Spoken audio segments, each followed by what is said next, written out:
Okay. We'll start with you. All right. Jack E. Goertzen, Goertzen, retired Associate Justice, California Court of Appeals, Division 2, 2nd Appellate District. Robert Ardevich, D-E-V-I-C-H. I'm also a retired Associate Justice of the California Court of Appeals, 2nd District, Division 1. All right. And I think we're all ready to go here. Is that not part of it now? Okay. Okay, stand by just a moment here and just talk to Justice Goertzen. So I'll be looking right at Bob. Yeah. Okay. Okay. Spin over just a little bit. All right, we're ready. We're ready. All right. Good morning. Good morning, Jack. Good morning, Bob. Okay. My name is Robert Ardevich. I'm a retired Associate Justice from the California Court of Appeals, 2nd District, Division 1. And I'm here today, October the 18th, with the Honorable Jackie Goertzen, who is also a retired Associate Justice from the California Court of Appeals, 2nd District, Division 4. Jack and I will be conducting an interview on behalf of the Appellate Court Legacy Project. And this is a project that is seeking to capture and preserve the history of the California Court of Appeal and their justices from the perspective of the justices. And Justice Goertzen has graciously consented to this interview in order to offer some of his comments and feelings in support of the Legacy program. And having said that, good morning, Jack. Good morning. Okay. As longtime friends, Jack and I, we're going to forget the formalities of justice, of any formal titles. We're going to refer to one another just as Jack and Bob. However, I think before we do go into discussing your legal background and judicial background, I think it should be commented that you and your family had just gone through a terrible period of sorrow and sadness at the loss of your wonderful wife, Fro, Right. within the last month. Correct. So I was just wondering initially, Jack, if there's some comments that you would like to make about Fro and your marriage with Fro. I think that would be interesting. Well, of course, we were married for 48 years. She passed away on September 15th, a little over a month ago. And she was married to me during my whole career on the court. We were married in 1959, and I went on the court in 1968, the municipal court. And so she's been there. She was there throughout my career. So she lived through the highlights, any lowlights that might have occurred, and we did it together. Of course, as you know, Bob, you lost a wife a few years back, and so we share that not such great experience, and what a terrible loss it is. So, yeah, it's a rough go at times. Yeah. Well, I think everybody remembers Fro as a very energetic type of a person and with a good sense of humor. And whenever you saw Jack, you saw Fro. When you saw Fro, you saw Jack at all the different functions. And you mentioned something at her service regarding her humor. Yeah. About why don't you relate that to us? Well, yeah, I was asked by my kids. They wanted me to say a eulogy. I wasn't sure I could get through such a thing, but it turned out I could. And the last 3 weeks after she was diagnosed with the cancer she had, she was home. And two of the daughters did all the medical provisions for her, and kept her in the medication she needed. And the rest of the family, I got two other daughters. There were 4 daughters and a son. They were all here during the last 3 weeks of her life. And so one night, or one day, late afternoon, I was sitting with her and I was reading because I thought she was asleep, and I sort of sensed her eyes were open, and I looked up and she was looking at me, and so I said, "Can I get you anything?" She said, "No." She was very sensitive to noise, so she said, and we were upstairs in this home, and she said, "What's that noise downstairs?" And I said, "Well, that's the kids. They're all here." She said, "You mean all 5 are here?" "Yeah." "What are they doing?" I said, "Well, they're down there. I think they're making some sandwiches and coffee and stuff." She said, "Oh, that's interesting." I said, "It's very peaceful. They're all very friendly." I said, and I thought I'd throw in a little of my weird humor. I said to her, "You know, there hasn't been a shooting or a stabbing yet down there." And so she looked out the window, and it was still, the sun was up. She looked at me. She said, "Well, just remember the day ain't over yet." So that was the type of thing that she would do. That was only about 4 days before she passed away. Yeah. Okay. Well, I just know on behalf of all your many, many friends that they really offer their prayers and sorrows for you and your family in regards to Fro. Thank you very much, Bob. Incidentally, you're one of these few native Californians, aren't you? That's right. I was born in Culver City, at what was then Culver City Hospital, Memorial Hospital. It's now Brotman Hospital. It's just off of Venice and Culver City. And then somehow you got connected with the beach. How Well, did that happen? wasn't until later. My dad was a builder contractor, and at that point in his life, he'd buy homes, fix them up, and then sell them for profit. Much to my mother's chagrin, they'd no sooner get a place all fixed up, and boom, you know, he'd have it sold. But we moved around quite a bit, and I went to.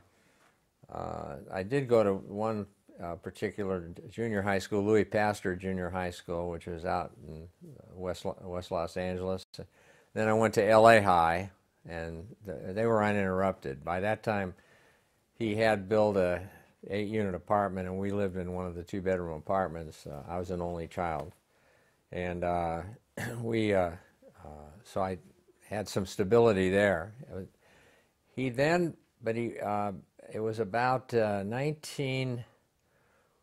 was 1941, during the time when he was building it. He made a purchase of a place down here in Laguna Beach, and we came down. We were driving down. In fact, December 7th, 1941. I was 10 years old. We were driving down the coast, and we had a friend with us, a friend of my dad's, and I couldn't understand all of the hullabaloo they were making over the radio, and it was a Japanese attack of Pearl Harbor. But anyway, he had bought a home that's south of this place right here, and I think he paid the munificent sum of $14,000 for it, and it was quite a large home on a double lot, and we lived here for 2 years at that time, to 1941 through 43, and he sold it and made a killing. He sold it for $21,000. So.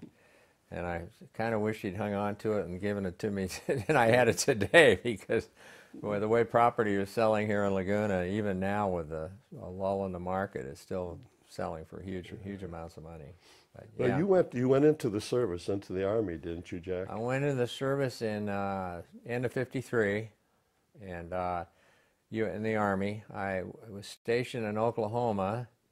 And the Korean War ended just when I finished basic training, so I ended up not getting sent over and spent my time in Oklahoma, and for a year and almost 2 years, well, about 21 months. Okay. Then after the Army, did you come back and then go to school? No, I was in law school when I got drafted. I was in a draft board that in an area where the first deferments went to married people, and the second deferments went to undergraduate people, and third deferments went to graduate students. Well, I was considered a graduate student. I had a year and a half in law school, and we had a lot of married guys and a lot of undergrads, so they got first deferments. So I ended up in a pool that got drafted. So I did my service, and then I came back and completed law school. What was your undergraduate school and what was your law school? I went to both USC undergrad and law school. 48 to 52 undergrad, and 52 to, I graduated in 57 because of the Army interlude from SC Law School. So then what happened after you graduated from law school? Well, about within a week after, I studied for the bar for 3 months, as we all had to, and I think it was a week after the bar was over, I got offered a job with the State Attorney General's office. Bonnie Martin, whom you may met, Sure. you know, we were on the Superior Court together, all of us. Bonnie Martin worked for the Attorney General's office. She pointed out there was a real hiring. It was a market for young lawyers to get jobs in, and so I came down and interviewed and got hired right away. And I was there my entire legal career until I went on the bench. In what department were you basically in for the Attorney General's office? Well, I did criminal appeals, which was kind of neat. It took me into the appellate courts. The Attorney General would handle the respondents, or the state. We would represent the state. The district attorney would prosecute, get a conviction. The defendant would appeal. We'd step in for the state on appeal, and of course, then appellate counsel would represent the defendant. And I did a lot of those criminal appeals, including had a lot of experience in the state Supreme Court in those cases. And then they created a trials and investigations section, in which of course everybody wanted to try cases, and I got a chance to step in and try a lot of lawsuits. And anyone that you can think of that sort of stands out in your mind? well, I did try one of the cases I got. I had to step in for the DA's office as a prosecutor because the attorney who had been prosecuting this fellow, there was a reversal, and that attorney had gone into private practice and represented the guy on some aspects of the case. So they felt, the district attorney's office felt they should recuse themselves, and they called for our office, and I was assigned to prosecute this case after the reversal. And I secured a death penalty in the case. Tried the case against the deputy public defender named Wilbur Littlefield, who later became the public defender of LA County. And it was a great experience because he had a wonderful sense of humor and was a really neat fellow. Very fine reputation. Yeah, very good lawyer. And then we had a case involving statewide investigation of assessors' offices. There was there'd been some allegations of bribery in San Diego County, Orange County, LA County, and so we had a widespread investigation of that, and I was involved in that for about a year and a half. And that was the type of things I handled. It was really interesting. So how did that eventually graduate you into the judicial arena somehow? Well, how did that happen? Graduating in what? Into the judicial arena. Yeah, what happened was, through my appellate experience, you know, I got to know many of the appellate justices, a lot of the old-timers that you knew and stuff. And one of them was Walter Fort, who was in your division, Division Yes. 1. He was a wonderful fellow, and I got to know him and have coffee from time to time. And at a given point, Walter Fort was very close friends with Bill Clark. Okay, I believe before we got the phone ringing here, we were talking about how I got into the court. Walter Fort was very close friends with a fellow named Bill Clark, and Bill Clark was Governor Reagan's executive secretary at the time. And Walter Fort asked me one day, he said, "How would you like to be on the municipal court?" And I said, "Gee, I'd never given it that much thought." I had not at the time. What year was that, Jack? Do you remember? That would have been around end of 67, early 68. Okay.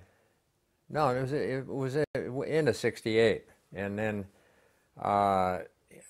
he called me up one day and he said he'd talked with Bill Clark, and he said put in your application, which I did, and sure enough there were several vacancies in the municipal court, and I got appointed in I believe it was September of '68, and it was really quite nice. And how long were you on this municipal court? 2 years, 2 years and about 2 weeks, because during that time, toward the end of the 2-year period, I got a call from Justice Fort, and he said, you know, there's some the vacancies coming up in the Superior Court, so, you know, be sure you've got your application on file and lively, and you know, to be considered. And sure enough, I got a call and got elevated to the Superior Court in 1970, November of '70.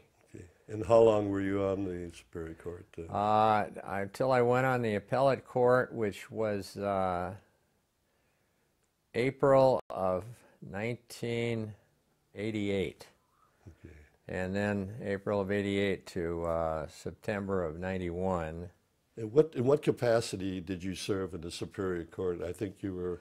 Well, I started out in criminal, as most of the judges did at that time, and I was in Long Beach for a couple of months, and I was in the Valley for a few months, and then I finally got brought downtown, and I was in that pool, and I served on criminal till 1976, when I requested and got a civil assignment. So I moved over to civil, and then I was on civil for a number of years, and then I decided to run for the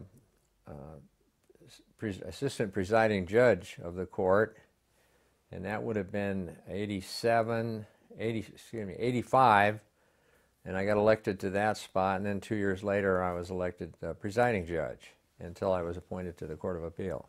Any cases that you can recall from your Superior Court days that sort of stand out? I recall we had a trial involving a fellow named Vaughn Greenwood, who was quite a vicious fellow. He had 2 sets of trials. I had the robbery case, a series of robbery cases. One of his victims was Burt Reynolds, and the actor, and who came to court to testify. And that day, the court was packed with young ladies from all over. They'd all, you know, word got out through the court that Burt Reynolds was going to be there. So when I came out on the bench, here's, you know, 100 young ladies, and Burt Reynolds was sitting there, and I looked out and I said, "Gee, I didn't realize everybody wanted to come see me." You know, he liked that, but he was a very nice fellow. And then Vaughn Greenwood, he was later convicted of a series of murders that he had committed down in Skid Row, where vicious killing. So, but I had, I guess a lot of cases. You know, hard sometimes to remember them all, sure. but a number of good. Who appointed you to Superior Court? Was it? Well, I was appointed by Governor Reagan to the municipal court, and elevated by Governor Reagan. Okay. And then later, when I went to the Court of Appeal, it was Governor Duke-Machen. Okay. When you were appointed to the Court of Appeal by Governor Duke-Machen, did he call you for your appointment? Did his appointment secretary call you for your appointment? No, he called me. How Governor and did he tell you why he was going to appoint you to the Court of Appeal? Well, he just said he'd heard a lot of nice things about me, and was aware of my career on the trial court, and he thought that I'd make a good appellate appointment, and I thanked him, and that was it. It was Any cases? Who were you appointed with? To the Division 4. Who? I did you think sit with I at that was, time? well, I wasn't appointed with him. I joined Yes. the division. Arlie Woods was the presiding judge of Division 4, and the associate judges who were there before me were Gene McCloskey and Ron George, who later went on to become Associate Justice and then Chief Justice of our state Supreme Court, where he serves today. So it was a Were nice they division. the same 3 with you when you Yeah, finally retired? They were on They were on that court until I retired. I was retired the same day that Justice George became Associate Justice of the State Supreme Court. Did you recall any cases while you were on the Court of Appeals that sort of stood out? Well, I had we had a interesting tax case of all things. Tax was never one of my long suits and that I was super interested in because it was kind of a boring subject except to somebody that really was into taxes. But I had a wonderful tax case with Paul Newman, and it involved his work in a movie called The Sting. I believe the state was trying to impose a full 60-day tax, which was his shooting schedule in California, and in fact he only shot about 4 weeks of that 60 days, and we ultimately held our division, and I wrote the opinion that he could only be taxed for the time he was actually in California doing the work. So it made it got into the tax book. So I got some fame as a writer of a tax opinion, but I think I had. I'm trying to think, Bob. It's so many. Sometimes they sort of run together, the cases. Yeah, after a while. that's exactly right. Right. We had a case with the actor Robert Conrad. I wrote an opinion there where he was. Again, it was another, ironically, a tax case where, but we ruled against him. He wasn't too happy. He actually came to the court and sat in on oral argument. I guess he'd been following the case from the word go. He was an appellant. He had, all intendments were against him. I mean, the trial court was. We usually upheld the trial court most of the time, as you well know. So, but he was quite unhappy. Since you sat on the three various courts, which of the three did you enjoy the most? I would say the Superior Court.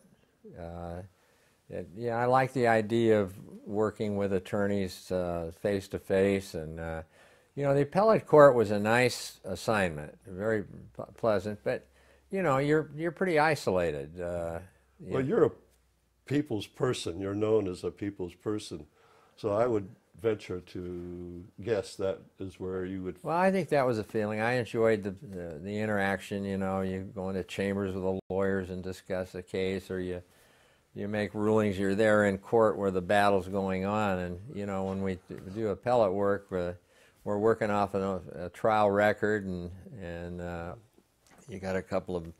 Usually you got a couple of very brilliant, bookish attorneys doing the appellate work, whereas in the trial court you got the give and take of, you made rulings on the spot, Sure. I mean, in the appeals, we'd take the case under submission, and maybe a month later we'd render an opinion. But in the trial court, you had to make your calls, a lot of your calls right then and there. Yeah. Well, from a personal standpoint, I've heard many comments about you were very affable and very pleasant, and the attorneys loved to work with you on the Superior Court. So that probably showed in your feelings towards that court. That was nice to know. Going back to Justice Fort, when I got appointed to the municipal court, he called me in and he gave me some advice I remembered throughout my career, and I thought it was the sagest thing I'd ever heard. He said, when you go on a court, he said, you got to take your work seriously, because what you do affects people's rights, property rights, or in the case of criminal cases, may affect their liberty. So the work is serious work. And he said, but don't ever take yourself too seriously. And I always remembered that, and I always thought, I knew, I'm sure you did, some very tense, uptight judges, that were always on the edge of their seat, and that wouldn't be much pleasure. It's better to just sit back, enjoy it, make your calls, but you don't have to be so serious that you're tying up your insides and getting uncomfortable, and maybe not even getting unwell too. Sure. Did something interesting happen when you were on the Superior Court and you were going to go to the Court of Appeals that involved the University of Southern California band? Oh, well, no, that was what that was when I was elected to, after my 2 year stint as assistant PJ of the court. It was pretty automatic that you'd be elected then for 2 years as presiding judge. And I had a very good friend that I went to law school with, Irving Pfeffer, who was a private attorney at the time, and Bill Rutter, who's author of all the Rutter works that we all are familiar with in law. They all got together, and unbeknownst to me, for the day I was going to be, first day on the court, after being elected PJ, the calendar was always called by the assistant PJ, so I was back in my office, and I got the PJ office, and I got a call from Skip Byrne, who was the assistant PJ, and he said, "Could you come out here?" He said, "I got a problem with one of your cases that you had when you were assistant PJ." So I go out there, and I'm sitting. Skip had pulled up a chair, and I'm sitting down there. We're looking at a file. I'm trying to think of what he's talking about, and all of a sudden the back door kicked open, and about 12 or 14 members of the SC marching band came in and played the SC fight song. And of course it reverberated throughout as you well know, that court is huge and the acoustics are phenomenal. So I was serenaded by the SC marching band, and it was quite a thrill. And it was all engineered by Irv Pfeffer and Bill Rutter. So, and of course Skip was an old UCLA guy. He said, "I don't know what I'm doing out here, listening to this SC serenade." But yeah, that was quite a kick. That was well talked about, believe me. Yeah. When you were on the Court of Appeals, did you have a collegial type of a division? Very much so. Very much so. I can remember. We as you well know, everybody has their ideas about how things should be decided, and you might be at odds philosophically with one of your seatmates. But we always were very affable about everything, and even in dissenting situations, there was never any harsh feelings. And I remember particularly one case where I really learned what a neat lady Arlie Woods was. I knew she was a very neat lady going in, but I mean, it was evidenced very much so in a situation where I wrote a dissent and to a case, and I can't think of the factual situation, but it was a case where I dissented strongly, and Justice Woods had written a majority, so she rewrote her majority opinion to include a pretty good slam at the dissenting judge, me. So I went in and I said, "Hey, Arlie, I got to tell you something. If you're going to put this in the opinion, I'm going to rewrite my dissent, and we're going to really have a hullabaloo here." And she looked up and laughed. She said, "Oh, take it. We'll take it out." She said, "It was just a quick reaction." But I mean, that was the kind of nature of our relationship. We all went to lunch after. We'd have sessions where we discuss the cases coming up. And we'd always go to lunch together over at Langer's Delicatessen, which was fairly near the appellate court. And that was Eugene McCloskey's place. Yeah, and he used to kid me because Gene was a big corned beef man, and I liked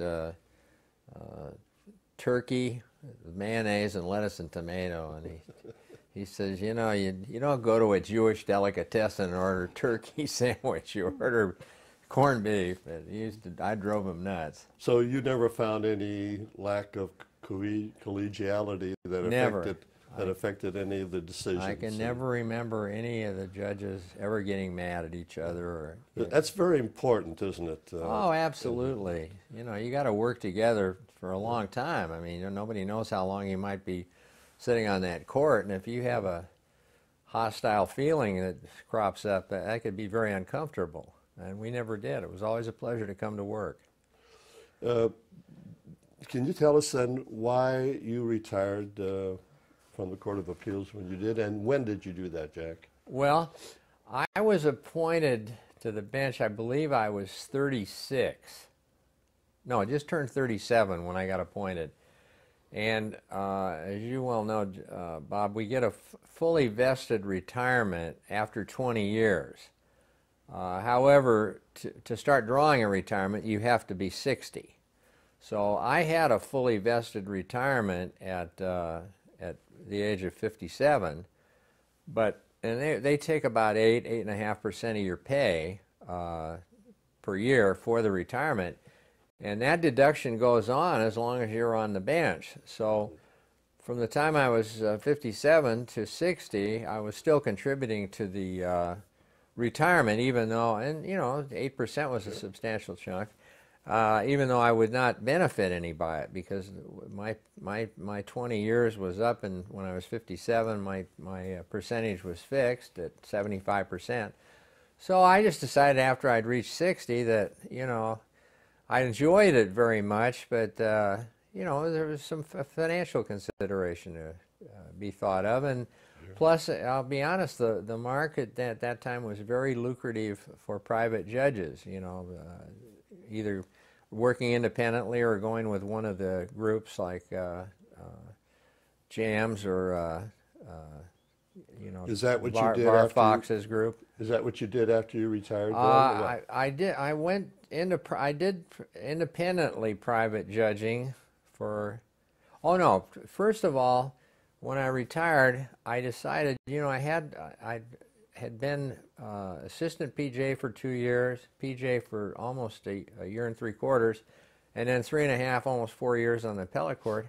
I hadn't been in a trial court in a long time, so I called up. I can't remember who the PJ was when I retired, but I called and he said, "Why don't you come join us? Sit on assignment." And they'd opened courts out in the what they call the Commonwealth Building, west of the downtown area, and they assigned me. I sat on assignment for about 6 months. We tried some cases, just to get the feel of it again. Yes. It was fun. It's like once you learn to ride a bicycle, you don't really forget it. So it came back quick, and I enjoyed that. So for about 6 months, I sat on assignment, and then I did some independent private judging. Then I joined JAMS for a while, and then I left JAMS and went back to independent judging. And it finally, I know Jim Colts, the late Jim Colts, said the shelf life of a retired judge is about 10 or 11 years. And after that, you kind of got to, start to dry up a little, and you got to decide whether you want to do some advertising or, you know, go around and push yourself. And I decided, I let it just sort of taper off. So I do a little bit now, but not much. Okay. Do you have any particular feelings or thoughts about the practice of the law today as it pertains to counsel, the courts, the relationship between counsel and the courts, and counsel? It's just, do you have any feelings? Well, I think, you know, it probably, I hear a lot of the old-time lawyers talk, the guys we knew when we were practicing in the trial court, and they seem to feel that both attorneys and the judges sort of take themselves a little too seriously. It's not as relaxed as when you and I did the trial work. And that's not necessarily a criticism, because a tense judge isn't necessarily a bad judge. It's just, I don't think, as I told you earlier, I don't think it'd be enjoyable to be sitting there with a great tenseness in the court all the time, but you can still have wonderful judges. But they seem to lack the relaxed atmosphere we had, and I've heard many, you know, when I did the private judging, I'd get some of the attorneys I used to have, and they'd comment on it. They'd say, we miss some of the old guys and the old days. And did you, I believe you've received quite a few awards for your judicial career. Can you think of any that well, there was a nice award from the then L.A. Trial Lawyers Association, called LATLA at the time. It's since become, they changed their name to the California Consumers Attorneys Group. And I was Trial Judge of the Year 1 year for that. That was a very nice award. It's a very prestigious and nice group of guys and gals, fine attorneys. The Lawyers Club honored me as a Judge of the Year. I got an award from the Valley Attorneys Association, San Fernando Valley group. Those are the type of things, and they're nice to have because they they're from your peers. I mean, well, I'm not a lawyer, I'm a judge. They're your peers, they're your fellow practitioners, because you're practicing your judging and they're practicing their lawyering together. Well, not only were you a lawyer and a judge, but you were also one who was known to possess a great sense of humor and a great storyteller. And I think that you served as MC for many roasts, functions, bar association things, and that you've worked with some interesting comedians throughout your life. Can you tell us something about those, and who may have been the greatest comedian that you ever worked with, and something along that line? Yeah, I got into that. One time when I was still on the Muni court, they were going to do a little roast of Charlie Hughes, who was a presiding judge of the municipal court at the time. He later was on the Superior Court with us, but so they needed somebody. They wanted to present something special to him. He loved. He had a hobby. Saved firemen's hats. He had a collection of firemen's hats, pretty extensive, about 25 or 30. And so they had secured an L.A. firefighter's hat, and I was to present it to him. They asked me to present it to him, and so I worked up a little committee because I'd known Charlie for a long time, and I said, this gives me a chance to thank him, because when I went on the municipal court, I'd been in trying some, pretty substantial cases, and Charlie was the PJ when I went on, and he welcomed me, and he said, you've got a wonderful reputation. You're a really good trial lawyer. You're trying complex and serious cases. And he said, I got just the spot for you in the municipal court, which he promptly assigned me to the drunk tank. So I said, now I'm going to get back at him. But which incidentally was a fun assignment. I was 3 months I was assigned in that drunk tank, and it's a good experience. I can honestly say I think the municipal court was a great place for judges to start, because first of all, you don't come on the court and you're blessed with superior wisdom. You've got to develop a way of handling trials, and if you give some poor drunk 12 days instead of 10 days, it's not the end of the world. Whereas if you give him a state prison versus a county jail sentence, that can be a substantial difference. And so, at any rate, I got into that, and from then on, we had a lot of groups. There were we'd have functions, retirements, judicial retirements, and legal functions, and I started doing some MCing, and it didn't seem like it was a great party unless you were the MC. Well, it was fun. I enjoy the work, and I had a chance to MC a dinner for the great test pilot Chuck Yeager, which was a big thrill, and I worked with Pat Buttram, who is quite a funny guy, and some of the old-time comedians. Milton Berle was there. He was kind of a pain in the neck, I don't mind saying. He was a pretty ego guy. He didn't want anybody telling jokes that he didn't know what they were going to be telling, because it might be something he wanted to tell, and stuff like that. But I think the most fun fellow I worked with, I did a retirement LAPD fellow who had been in the Attorney General, been an Attorney General investigator after he retired from the PD, but it was, and his son was retiring, Lou McClary, and we had, among the fellow roasters were Bob Newhart, who was just a super fellow to work with, and a lot of fun, and had a great sense of humor. So I was lucky to be exposed to those guys. Well, as you look back now in your career, do you feel that your legal and judicial career had any sort of rewarding effect upon you and your family? And on the converse, did it create any hardships for you and your family? No, I think it was a very rewarding thing. I know there's a lot of people, felt judges weren't being paid enough. I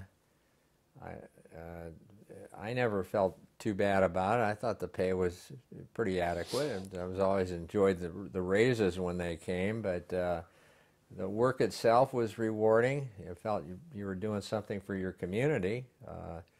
You were serving the people of California as a judge. So. Has the attitude of society may change towards the feeling towards judges and lawyers? Well, there always has been. There was an old joke I remember. They said a joke that said, what they call a busload of lawyers going over a cliff with one empty seat. A tremendous waste of space. And there was a rash of jokes. In fact, the state bar, at the time, a fellow was speaking out. He said that we shouldn't have these kind of jokes. Well, a lot of us felt that's crazy to try. You're not going to get rid of humor, and the best way is to slide with it and accept it. But there were a lot of people that feel, they were down on attorneys, just like there were a lot of people that, get down on doctors when you start reading all the malpractice cases that crop up. So it's always good to know that there are a lot of attorneys that take their work seriously, and they're not out to drub the public. They're out to do them good and serve them well. And I think that's the answer to any hostile feeling.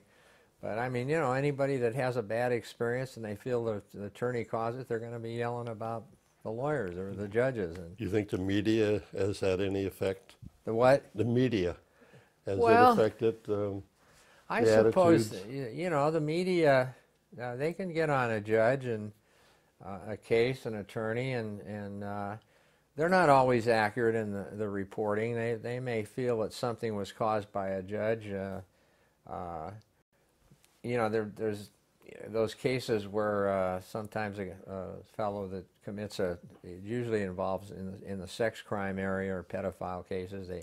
If the judge gives them too light a sentence, the media really roars, and sometimes maybe with justification. Maybe the judge really didn't think it out, and that he is somewhat remiss. But a lot of times too, there may be good reasons. So I always thought it's up to the judge if he's rendering a decision, a sentencing or a decision in a case that he's deciding the rights of some people. He should spell it out real carefully and clearly, so that those people, a good reporter will pick it up and have the wording there, and it'll be out there, and the public can understand what he's done.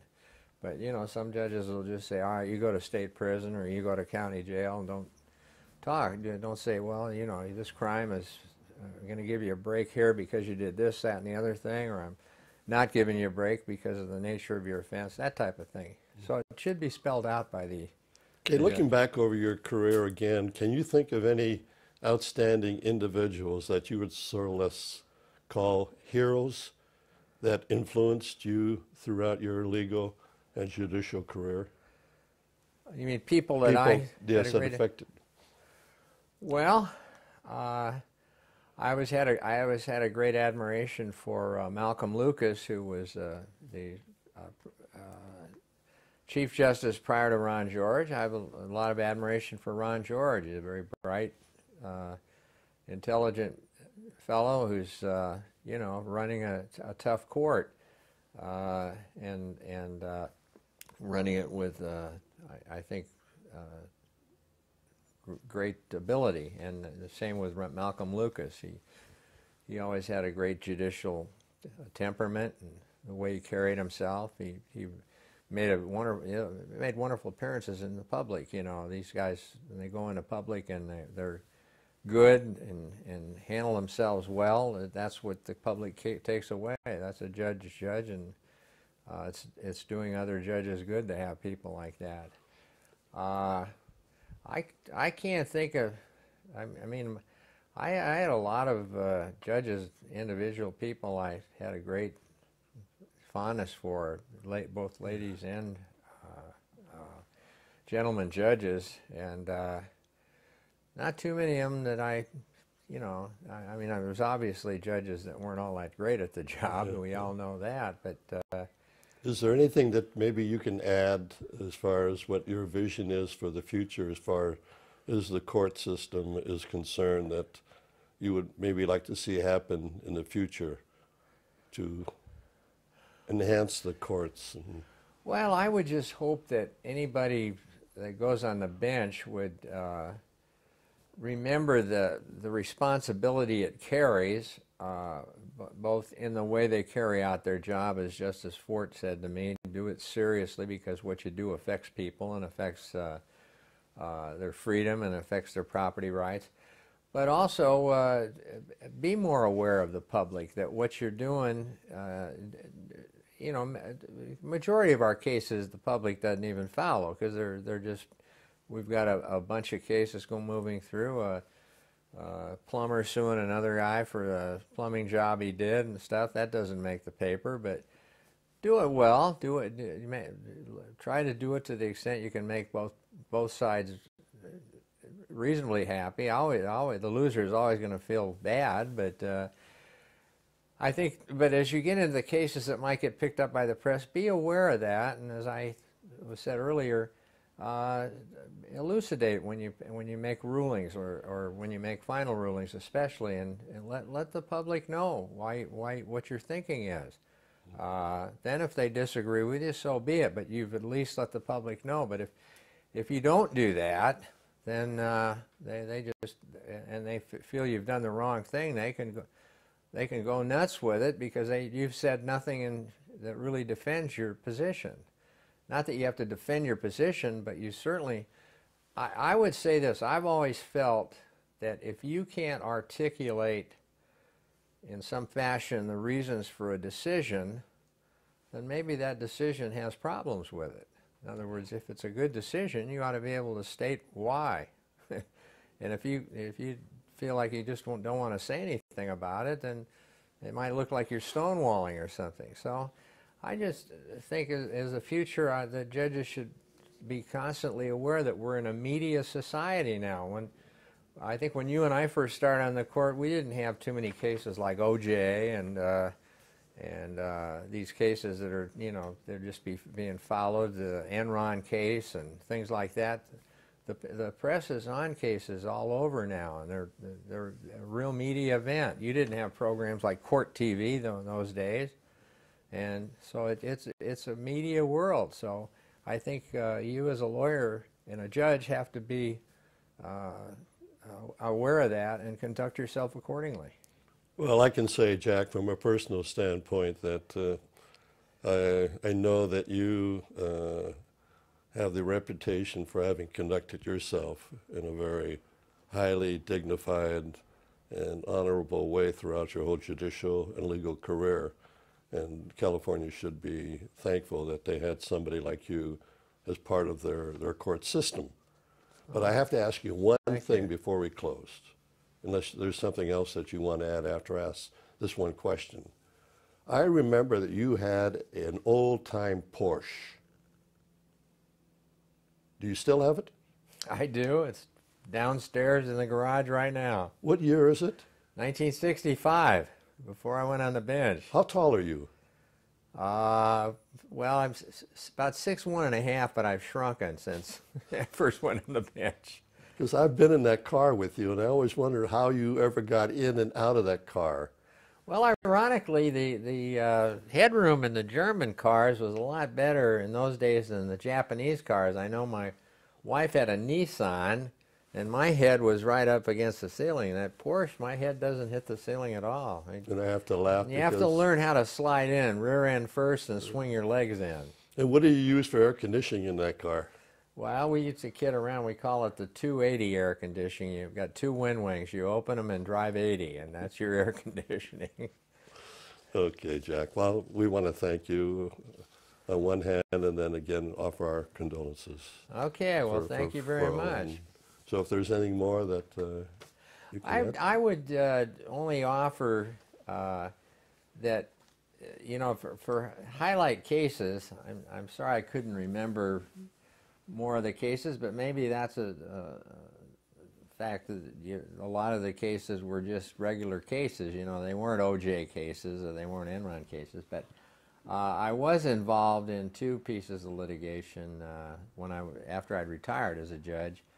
I was on a panel of 3 settlement judges for Michael Jackson when he had a problem involving allegations against a young boy, and we settled that case for a substantial amount of money. I worked with, at the time, Jack Tenner and Bill Shetler, and we settled that case, and worked with the late Johnny Cochran, who represented Michael Jackson, who was a delightful person to work with, a very fine trial judge, and excuse me, a very fine trial lawyer. He was outstanding. And then the other case that I had spent over a year on was a case involving PG&E and alleged toxic exposure to a number of people who lived in a town called Hinckley. And I worked on that case with Jack Tenner and Harry Petrus, and that was a delightful case to work on. It later became famed for Erin Brockovich, the young lady who worked for Ed Masry, who the case started with. The actual trial judges on that were 2 of the best I ever tried a case with, Tom Girardi and Walter Lack. And then, of course, Julie Roberts played Erin Brockovich, so the fame came from that, not from us, but we had a lot of fun trying that lawsuit, and it was a very complex suit, but it was a very enjoyable You have some suit. good names in there. Yeah, that was a real highlight. Strong. And I people did credit. find this. One thing I found as I went through, when I went in and actually left the bench and got into the private judging, I really learned why they call what we do a practice, you know, because you do get better at it. You get more confident in what you do, and you feel stronger about things that you do as you go along. It's just the way it is, I guess, and I assume doctors feel that way too. So that's about it. There's nothing like experience. Right, exactly. Use it in the right direction. Exactly. So. Okay, Jack. Well, thanks very Enjoyed much. and God bless you. All right, Okay. thanks a lot, Bob. It was a pleasure.